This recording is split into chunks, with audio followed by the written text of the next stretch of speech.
Bismillahirrahmanirrahim. Assalamualaikum warahmatullahi wabarakatuh. Alhamdulillahi rabbil alamin. Wassalatu wassalamu ala sayyidil anbiya'i wal mursalin wa ala alihi wa sahbihi ajma'in. Rabbi shrah li sadri wa yassir li amri wahlul 'uqdatam min lisani yafqahu qawli.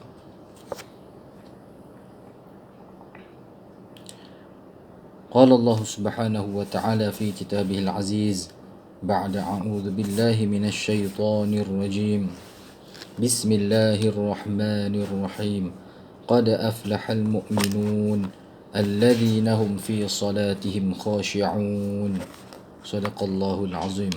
وقال النبي صلى الله عليه وسلم أول ما يحاسب به العبد يوم القيامة الصلاة فإن صلحت صلح سائر عمله وإن فسدت فسد سائر عمله أو كما قال صلى الله عليه وسلم. Alhamdulillah, bersyukur kepada Allah Subhanahu Wa Taala yang telah mengurniakan kepada orang-orang yang beriman, orang-orang Islam, nikmat yang sangat besar, kenikmatan yang tidak ada tolak bandingannya, yang mengatasi jutaan nikmat iman dan Islam yang Allah Subhanahu Wa Taala kurniakan kepada hanya orang-orang yang Allah Taala kasihi dan orang-orang terpilih sahaja.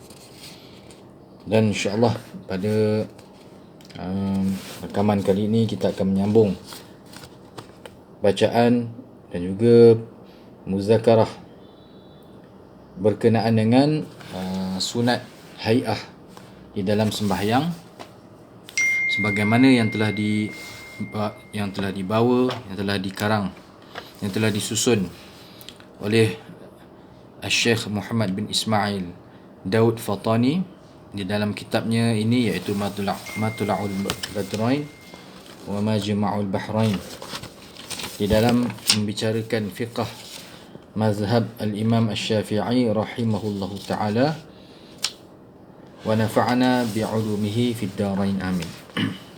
Sebelum ini kita telah muzakarahkan tentang sunnah hai'ah yang pertama, iaitu mengangkat kedua-dua tangan ketika melafazkan takbiratul ihram. Angkat tangan ini sunnah hai'ah yang pertama. Lafaz takbiratul ihram Allahu Akbar berserta niat di dalamnya merupakan rukun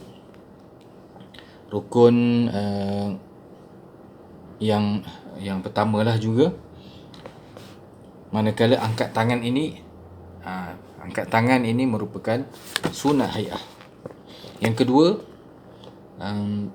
meletakkan tangan kanan di atas pergelangan tangan kiri dan meletakkannya di bawah dada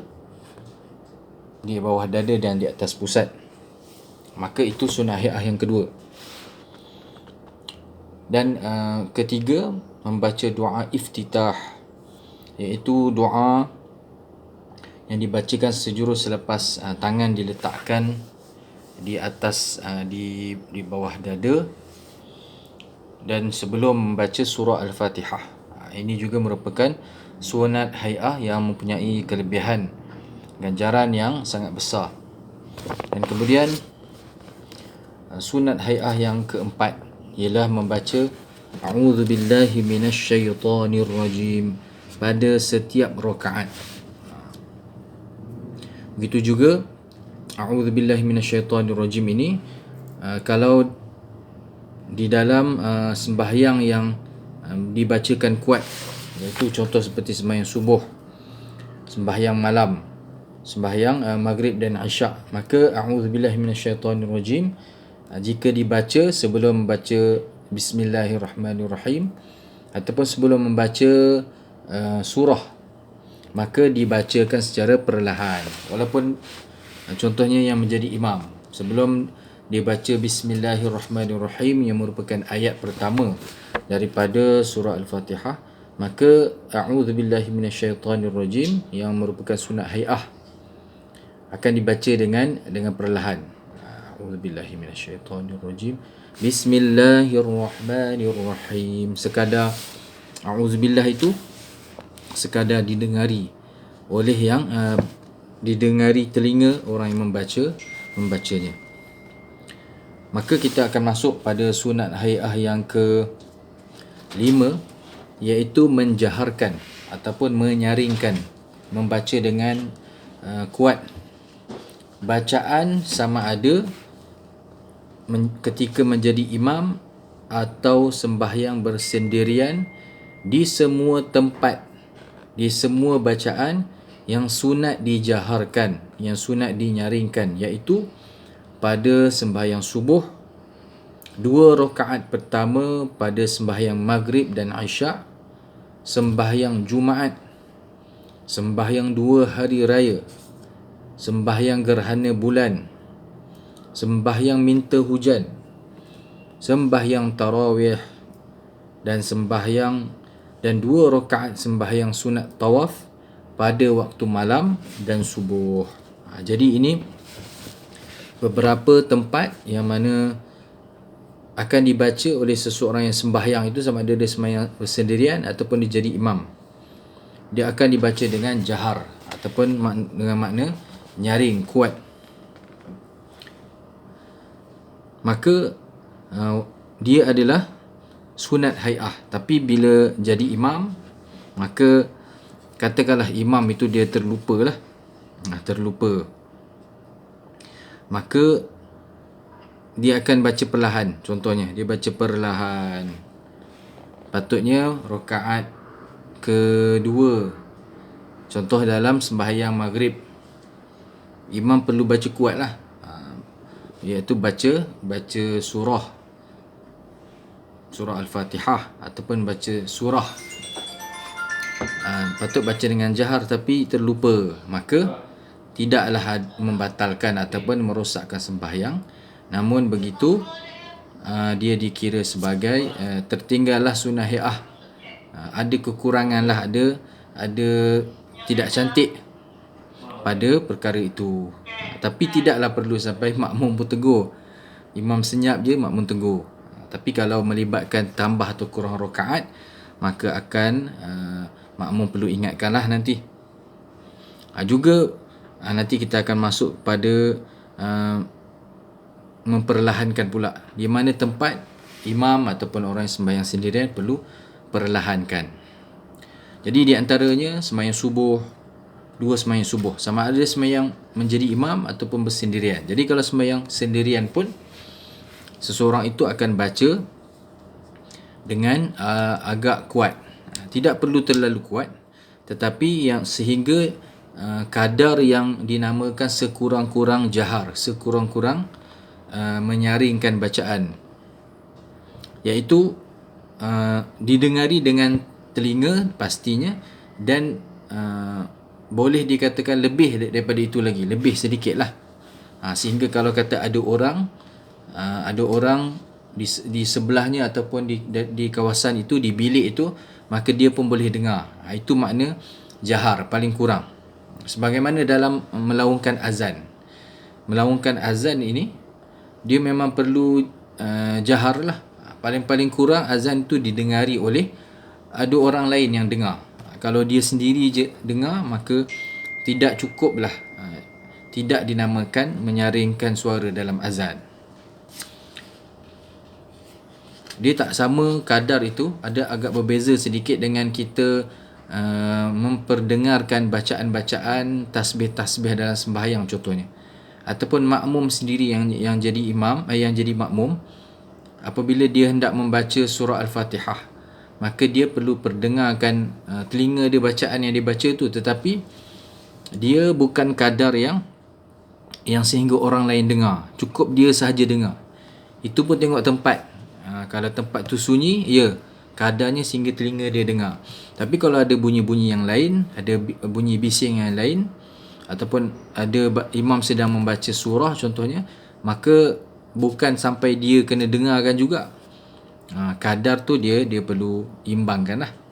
Ini kalau dalam bab menjaharkan bacaan yang merupakan sunat hai'ah ini, pada tempat-tempat yang perlu dikuatkan suara, Seperti sembahyang subuh, sembahyang maghrib dan isyak, 2 rakaat yang pertama, ataupun sembahyang Jumaat, maka perlu dibaca dengan kuat lah.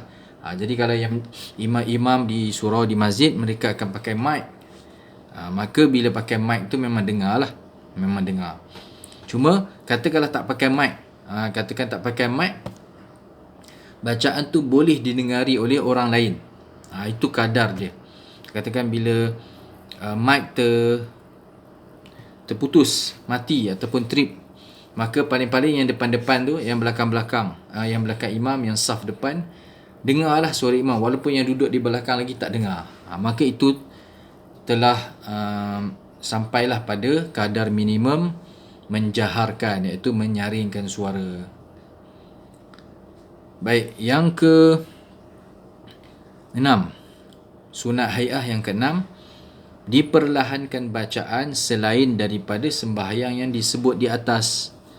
Selain pada sembahyang tadi, maka perlu perlahankan suara pada bacaan-bacaan surah Al-Fatihah dan juga surah, seperti semua sembahyang sunat rawatib, sembahyang qabliyah, ba'diyah.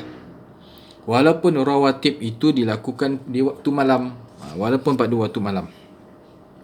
1 rakaat terakhir pada sembahyang maghrib dan 2 rakaat terakhir pada sembahyang isyak. Sembahyang gerhana matahari, kerana sembahyang matahari ini dilakukan pada waktu siang. Dan semua sembahyang sunat mutlak, sembahyang sunat yang tak ada berkait dengan apa-apa waktu dan sebagainya, pada siang hari, tetapi pada waktu malam disunatkan membaca secara pertengahan antara perlahan dan nyaring. Baik. Jadi sembahyang sunat mutlak ini pun sama juga. Kalau waktu siang, bacaan Al-Fatihah dan surah ni kita baca perlahan. Namun pada waktu malam akan dibaca dengan pertengahan lah, maknanya kuat sedikit daripada siang. Ada sebahagian keadaan memang contohnya orang-orang yang menghafaz Al-Quran, pelajar tahfiz, mereka akan banyak, terutamanya sebelum Ramadan ataupun dalam bulan Ramadan lah, mereka akan banyak mengulang ataupun membaca Al-Quran di dalam sembahyang. Kalau dalam sembahyang tarawih itu memang baca kuat lah, tapi ini yang ulangan punya, ataupun yang sebagai ulang kaji, ataupun memang nak baca Al-Quran dalam sembahyang, maka mereka akan baca dengan agak kuat, tetapi tidaklah macam baca tu macam jadi imam solat fardu ataupun sembahyang tarawih. Cukup sekadar mereka dengar bacaan itu. Ataupun kadang-kadang ni berlaku jugalah, kadang-kadang waktu siang pun mereka akan baca, orang-orang menghafaz ni, mereka akan baca dengan tak terlalu kuat, tapi sehingga mereka boleh dengar lah. Mereka akan baca surah-surah yang panjang. Mereka akan baca sehingga 1 rakaat tu kadang-kadang sampai setengah juzuk pun ada. 2 rakaat 1 juzuk tu biasa. Dan juga pernah berlaku ataupun kadang-kadang berlakulah imam yang terbaca kuat pada sembahyang siang contohnya. Mungkin ada yang pernah berjumpa imam terlupa terbaca kuat. Saya pernah sekali tu pergi ke satu tempat, satu surau lah. Kita satu jemaah, satu rombongan datang ke surau tu waktu zuhur. Biasa imam dengan jemaah tak ramai, lebih kurang dalam 5-6 orang saja. Zuhur asar ni biasalah. Tiba-tiba datang satu jemaah 10 ke 15 orang. Jadi dengan di belakang tu ramai orang, imam terlupa, imam terbaca kuat. Sempat habis Fatihah jugalah rakaat pertama tu. Allahu Akbar, Bismillahirrahmanirrahim, sembahyang zuhur. Tapi bukanlah imam. Lepas tu imam jumpa jemaah, menyatakan bahawa oleh kerana belakang tu sampai 2 saf, dia teringatkan malam pula. Tapi tidak ada apa-apa berlaku, tidak ada apa-apa masalah pada kesahihan ataupun sah atau tidak sembahyang, dan tidak perlu juga sujud sahwi kerana ia merupakan sunat hai'ah. Baik. Itu berkenaan dengan menguatkan suara. ataupun memperlahankan suara. Adapun bacaan-bacaan selain daripada surah Al-Fatihah dan juga surah, iaitu zikir-zikir tasbih di dalam rukuk, sujud dan juga bacaan tahiyat, maka sama saja. Contohnya kalau bagi makmum memang semua sekali akan dibaca dengan perlahan, namun perlu diperdengarkan kepada telinga. Telinga perlu dengar, maknanya bukannya baca dalam hati, ataupun bukan sekadar gerak mulut, yang mana mulut perlu bergerak, lidah juga perlu bergerak dan ada suara yang keluar. Tapi tidak sampai tahap jahar ataupun nyaring seperti yang dibaca oleh seorang imam, ataupun nyaring orang yang sembahyang pada waktu malam ataupun subuh. Itu untuk bacaan-bacaan zikir pada rukuk, sujud dan tahiyat ataupun doa iftitah. Baik. Ada dua tempat yang mana makmum akan menjaharkan juga suaranya, menguatkan juga suaranya, walaupun ketika menjadi makmum, iaitu yang pertama pada sunat hai'ah ketiga, pada sunat ab'ad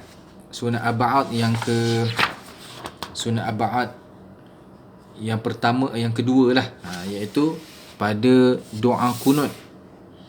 Dalam doa kunut ini, ketika menjadi makmum, seorang yang menjadi makmum dalam solat berjemaah, maka ketika imam membaca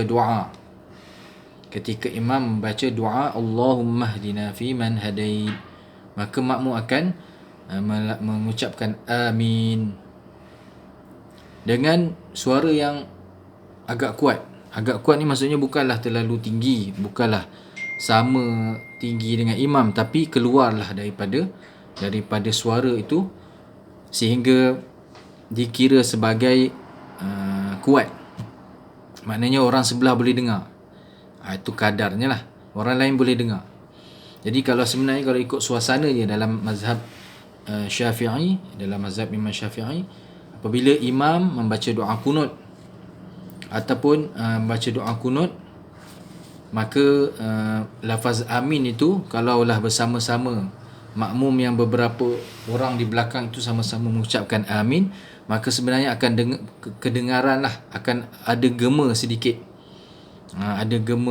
Amin, amin, amin. Jadi itu perlu kita ketahui dan kita perlu amalkan, insya-Allah. Petah lagi insya-Allah nanti kita berdoa apabila masjid kembali dibuka, jemaah kembali dapat datang, maka itu antara perkara yang menjadi satu perkara yang ataupun amalan yang memang boleh dilakukan ataupun hanya dapat dilakukan apabila tersolat berjemaah dengan beramai-ramai lah.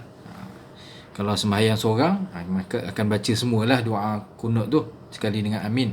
Amin tak baca lah kalau baca seorang. Baik. Sunat hai'ah yang ke-7 ialah melafazkan amin selepas membaca surah Al-Fatihah. Jadi melafazkan amin ini juga merupakan sunat hai'ah. Sunat makmum mengucap amin berserta dengan amin imamnya. Ini merupakan satu amalan yang mempunyai kelebihan yang besar. Barang siapa yang aminnya sama dengan amin ketika imam melafazkan amin, maka para malaikat juga melafazkan amin. Maka ketika itu yang menjadi makmum sama-sama melafazkan amin dan bertepatan, bersamaanlah dengan amin yang diucapkan oleh para malaikat. Itulah satu kelebihan yang besar bagi orang yang sembahyang berjemaah, yang mana ada satu tempat dia tak akan dapat jika sembahyang bersendirian, iaitu amin bersama dengan imam dan juga bersama dengan dengan para malaikat. Jadi amin ni agak kuat lah.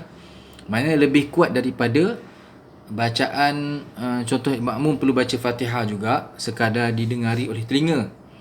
Mana bacaannya itu perlahan lah, bacaan perlahan.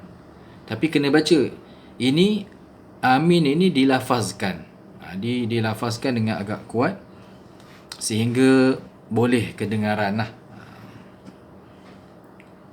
Jika imam tidak mengucap amin atau ia iaitu imam mentakhirkan, melambatkan amin itu dari waktu yang disunatkan, maka makmum hendaklah melafazkan amin pada waktu itu walaupun imam tidak mengaminkannya. Katakanlah imam terlupa ataupun imam memang tak baca amin, habis baca surah Al-Fatihah, ihdinas siratal mustaqim siratal ladzina an'amta alaihim ghairil maghdubi alaihim waladdallin.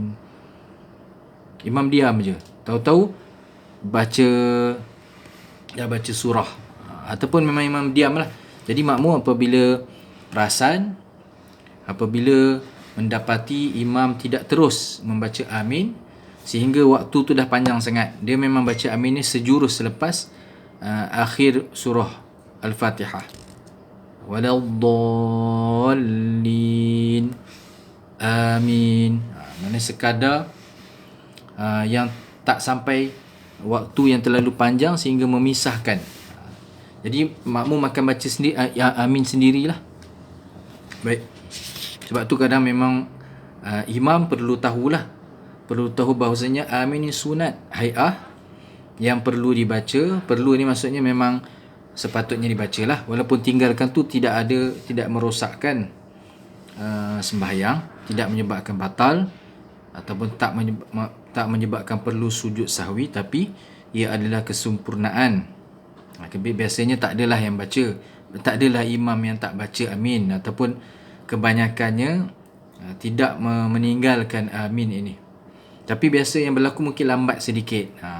Itu pun perlu dibetulkan lah. Jangan terlalu ada pemisah waktu yang agak panjang daripada akhir surah dengan amin, supaya makmum dapat bersama-sama melafazkan amin. Ini merupakan satu sunat hai'ah yang besar, kerana pada bersamanya amin, melafazkan amin daripada makmum, imam dan juga para malaikat mempunyai kelebihan sangat besar di sisi Allah Subhanahu wa taala. Jika makmum tidak dapat melafazkan amin bersama dengan imam, ia hendaklah melafazkan amin pada bacaannya. Kalau katalah berlaku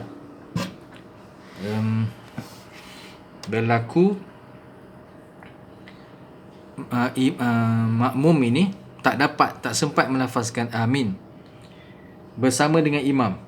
Mungkin contohnya ataupun salah satu contohnya ialah dia lambat masuk. Dia masuk itu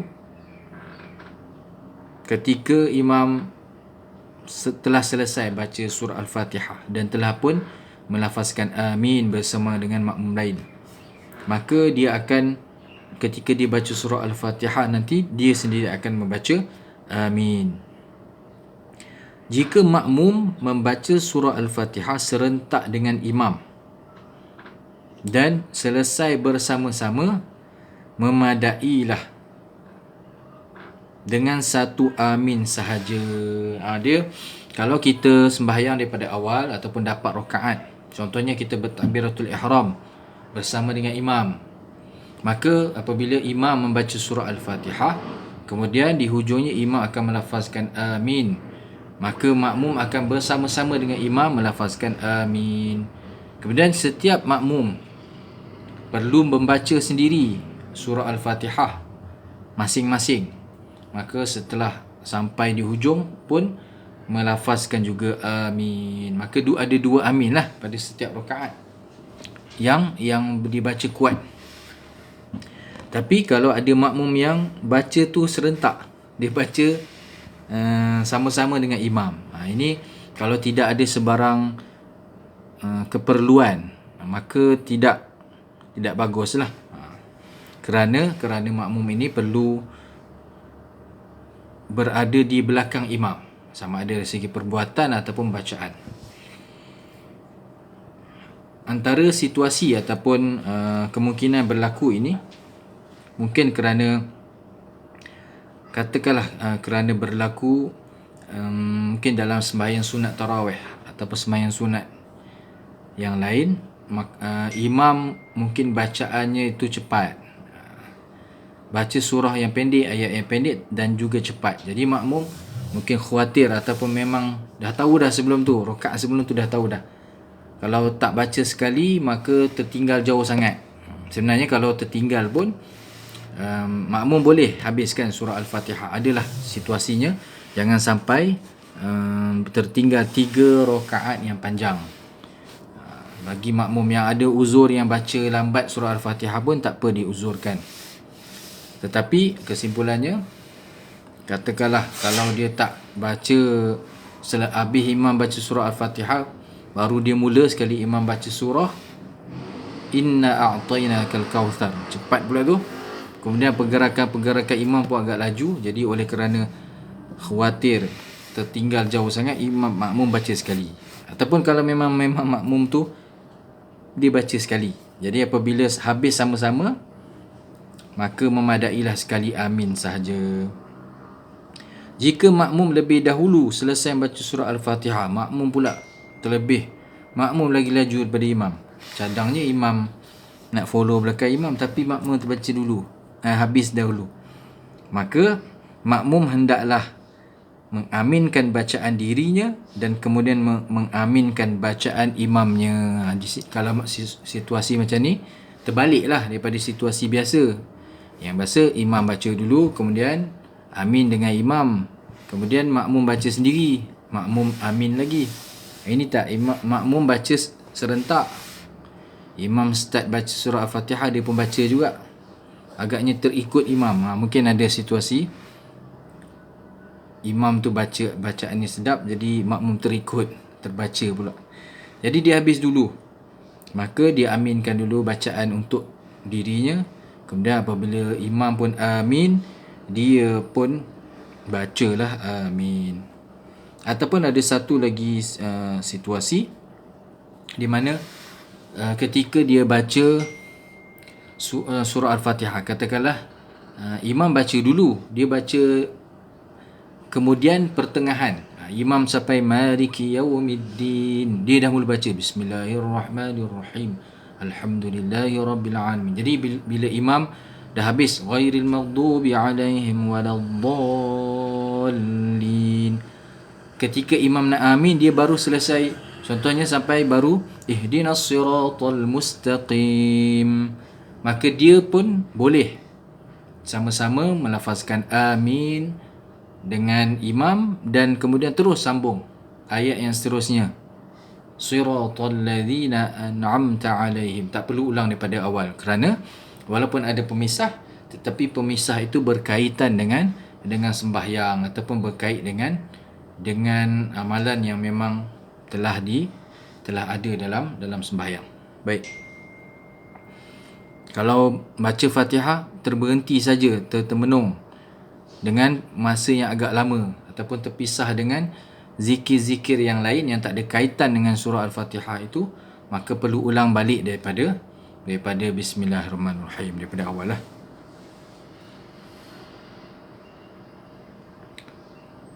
Hendaklah dijaharkan, hendaklah dikuatkan lafaz amin, sama ada ia, iaitu orang yang bersolat itu seorang imam atau makmum, atau sembahyang seorang diri, bagi sembahyang